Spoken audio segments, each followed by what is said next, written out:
Bismillahirrahmanirrahim. Assalamualaikum warahmatullahi wabarakatuh.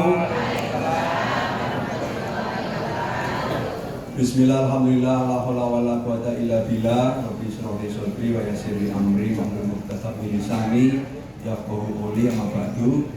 Yang terhormat Bapak Kanwil Kemenag Provinsi Jawa Tengah serta rombongan, yang saya hormati Kepala Kantor Kementerian Agama Kabupaten Banyumas beserta jajarannya, para stakeholder terkait yang tidak bisa saya sebutkan satu persatu, Takmir Masjid Nurul Sulaiman Banyumas dan Bapak Ibu semuanya. Alhamdulillah rabbil alamin, puji syukur kehadirat Allah Subhanahu wa taala sehingga pada pagi hari ini kita bisa bersama-sama hadir di Masjid Nurul Sulaiman dalam rangka launching program Mas Eko Daya. Jadi yang pertama, mohon maaf ini Pak Bupati lewat ajudan WA saya suruh mewakili Pak Bupati. Padahal jauh banget ya, harusnya ini kepala dinas atau Bapak Kesra, tapi karena ini tugas ya nggak apa-apa lah.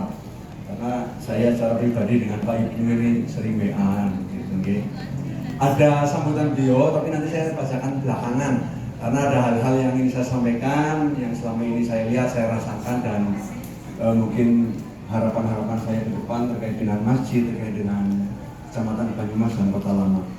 Bapak Ibu hadirin sekalian, saya mengucapkan terima kasih sekali atas inovasi dari Bapak Ibnu terkait dengan masjid berbasis sosial ekonomi, pendidikan, dan budaya.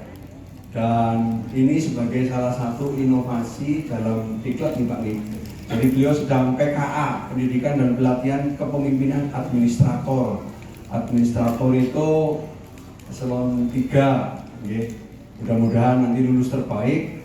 Dan program ini merupakan selain individu juga merupakan program perangkat daerah atau program Kemenag.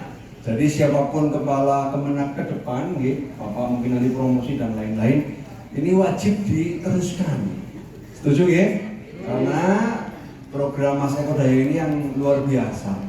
Yang pertama bahwa cocok banget bahwa masjid itu bukan hanya untuk kesalehan spiritual ya, bahasa keren sekarang, bukan hanya untuk sholat ngaji aja, tapi ditambah kesalehan sosial. Nah ini semua yang digulirkan oleh Bapak Kapolres Banyumas ini adalah kesalehan sosial, terkait sosial, ekonomi, pendidikan, budaya, dan pas banget di Kota Lama dan di Nurul Sulaiman, pas banget kegiatan ini di launching. Mudah-mudahan ini akan direplikasi oleh masjid-masjid yang lain sehingga tidak ada kesan masjid itu eksklusif. Betul, beberapa kali saya keluar kota kadang-kadang mampir masjid, aduh dikunci. Bisanya sholat di terasnya. Terasnya berdebu.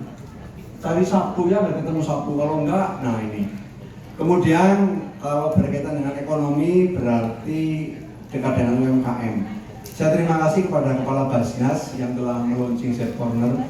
Mudah-mudahan ini bisa terbaik juga ya Bu, dan bisa direplikasi atau mirip-mirip di sini nanti dibantu.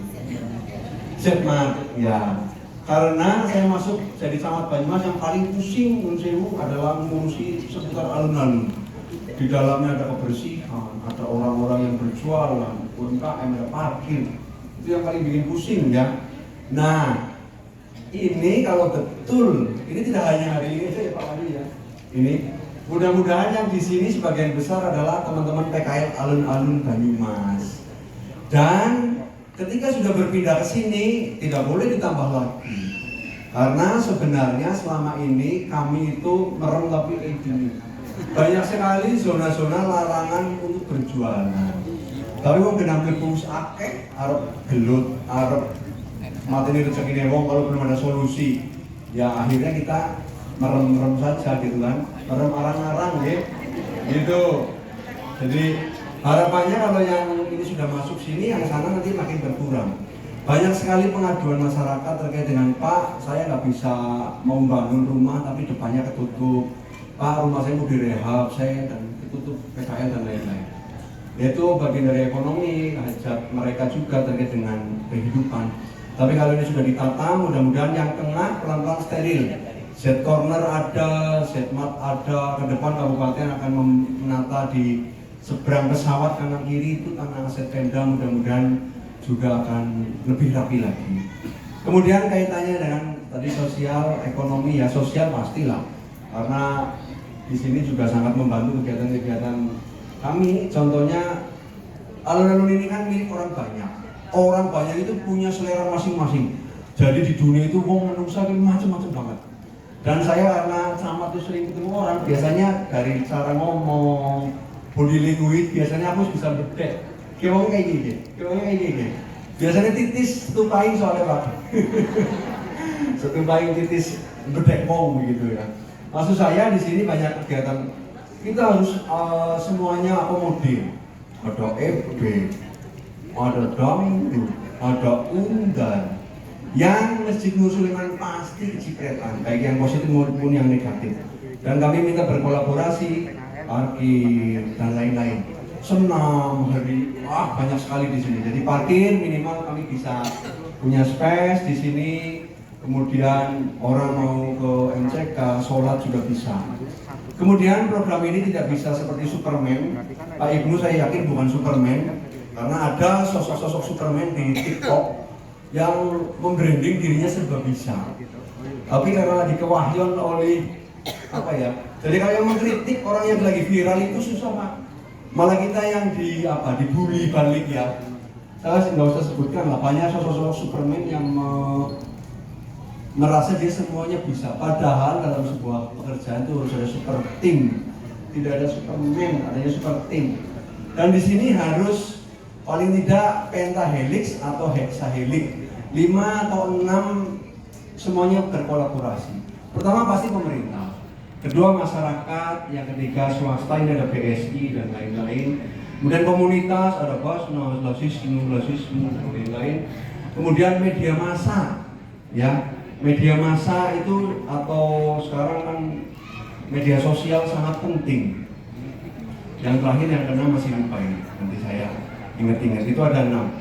Jadi tidak ada semuanya itu yang berjalan sendiri, semuanya harus bareng-bareng untuk mewujudkan masjid yang inklusif, masjid yang mempunyai nilai sosial, ekonomi, pendidikan, dan budaya.